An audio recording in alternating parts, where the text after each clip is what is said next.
Saudi sekarang udah baik ya. Arab Saudi bahkan sepakat kita mengatakan sekarang Arab Saudi ada di titik ternadirnya, di titik terlemahnya dalam berislam. Betul tidak Bapak? Bahkan Pangeran Salman di bulan April kemarin di acara televisi resmi, dan tidak ada sedikit pun ragu-ragu mengatakan, saya menolak seluruh hadis-hadis Nabi Muhammad sahih ke bawah. Hadis sahih ke bawah ditolaknya semua. Yang diterimanya cuma hadis mutawatir, karena dia sama kekuatannya dengan Al-Quran. Kalau begitu Bapak Ibu yang kami muliakan, paling-paling hadis Nabi 1/8 cuma yang mutawatir, 78 lainnya ditolak semua. Hadis Sahih Bukhari, Sahih Muslim, semua ditolak. Maka wajarlah kalau hari ini Arab Saudi sebagai benteng terakhir penegakan secara Islam di dunia jebol sudah. Arab Saudi menuju kepada kefasikan yang paling permanen, Pak. Kalau baca lihatlah bagaimana perangai muda-mudi sekarang di Arab Saudi, bahkan orang tua baju-ubahnya pakai sal, pakai igal, tetapi berjoget-joget, madu-adu botol yang sudah isinya minuman keras, ya. Mereka mengundang penari-penari India, penyanyi-penyanyi hot dari seluruh dunia. Mereka mengadakan acara-acara yang tidak patut, tidak pantas.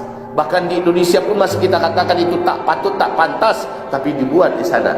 Jadi pada fase keempat, kefasikan dan maksiat memang menyebar merajalela. Para ulama di Arab Saudi ribuan yang ditangkap, sedang khutbah, sedang ceramah, sedang di rumah, sedang acara seminar, di depan publik ditangkap-tangkapi, masuk penjara sekarang. Itu Arab Saudi loh Pak.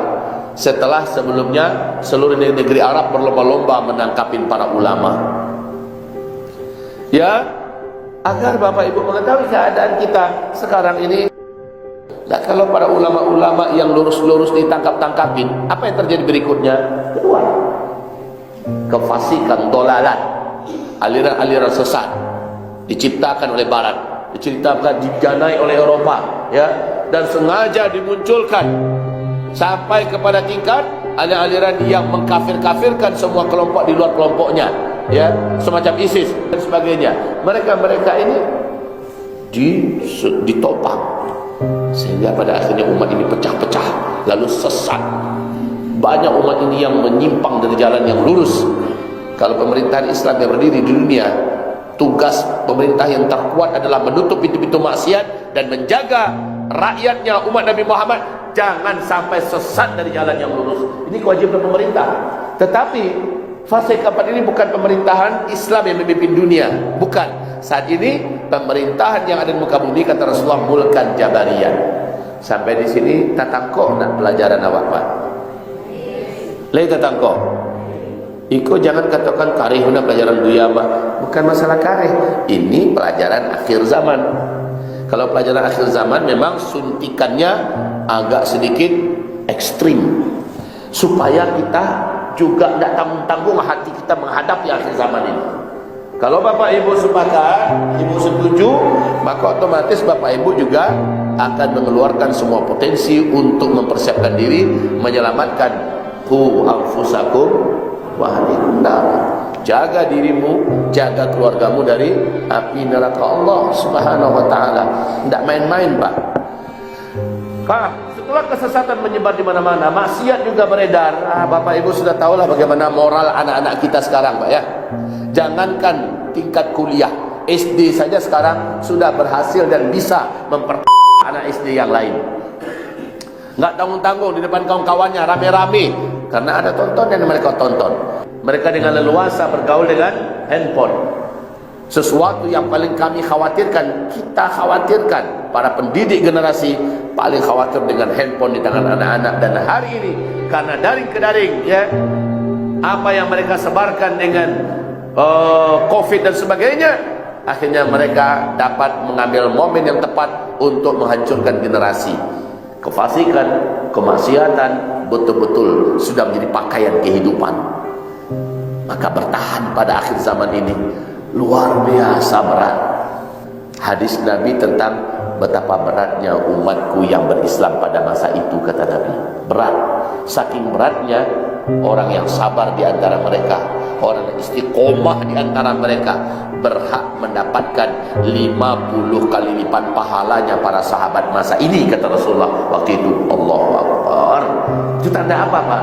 Tanda beratnya ujian yang akan dihadapi oleh umat Nabi di akhir zaman ini.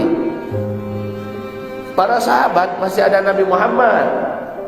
Ada apa-apa sedikit, ada Nabi yang menyelesaikan. Ada apa-apa sedikit, ada Nabi yang menguatkan hati mereka. Ada apa-apa sedikit, ada Nabi yang mengarahkan mereka kembali kepada jalan yang lurus. Nah kalau sekarang apa?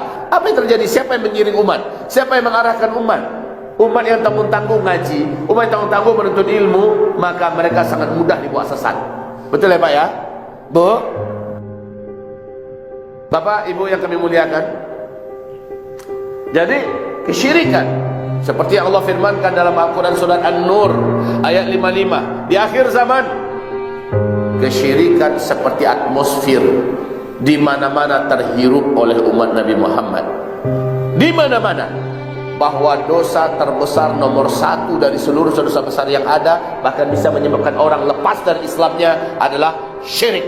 Syirik akbar, syirik besar. Nah, kesyirikan di akhir zaman ini sesuai dengan firman Allah dalam surat An-Nur ayat 55, kesyirikan ini merata menyebar di mana-mana. Bahkan orang-orang musyrik mendapat panggung di televisi, ya, menjadi tontonan yang menarik, tontonan dijadikan tuntunan, dan tontonan itu adalah kesyirikan. Para dukun-dukun bermunculan, paranormal, peramal-peramal bermunculan di mana-mana. Ya, ajaran-ajaran, amalan-amalan yang mengandung kesyirikan betul-betul mendapatkan tempat. Maka bayangkan ancaman yang dihadapi oleh umat Nabi di akhir zaman.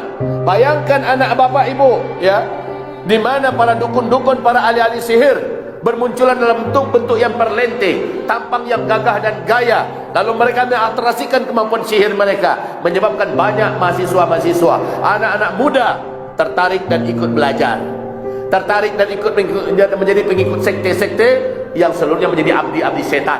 Ini adalah fase keempat, kesyirikan. Hasbunallah, ni'mal wakil, ni'mal maula, ni'mal nasir. Ingat wahai Bapak Ibu, kalau Bapak Ibu umpamanya selamat karena dari pelajaran-pelajaran Bapak selama hidup ini jadi pegangan, apakah ada jaminan anak Bapak Ibu bisa selamat? Sudah cukupkah Bapak Ibu memberikan bekal kepada anak Bapak Ibu? Akidah mereka kuat, iman mereka mantap, tauhid mereka lurus. Sudahkah cukup? Bila belum, Bapak Ibu akan bertanggung jawab di depan Allah nanti. Kita akan dituntut oleh Allah, ditanya oleh Allah Subhanahu wa taala pada hari kiamat kelak. Kalau bapak masuk neraka, belum tentu anak akan ikut ke bawah. Tapi kalau anak masuk neraka karena kelalaian kita, kita pasti ke bawah. Betul Ibu? Maka hendaklah khawatir, hendaklah takut orang-orang beriman kalau meninggalkan di belakang mereka generasi-generasi yang lemah.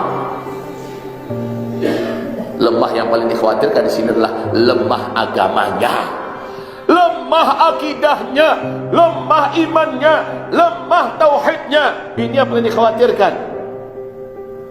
Baru yang lain-lain, lemah ekonomi, lemah pendidikan, lemah fisik, lemah kesehatan, baru yang lain-lain. Tapi yang paling dikhawatirkan lemah itu adalah lemah agama.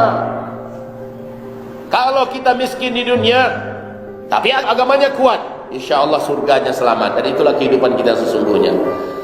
Kalau kita tidak berpendidikan di dunia, hanya tamat SD, bisa jadi SD juga nggak pernah selesai, insya Allah agamanya kuat, dia selamat di akhiratnya. Kalau seandainya kita tidak bisa menguasai politik, karena memang kita politik dikadalin terus, ya sudah, selama agama kita kuat, di akhirat kita menjadi pemenang dan menjadi raja-raja di dalam surga.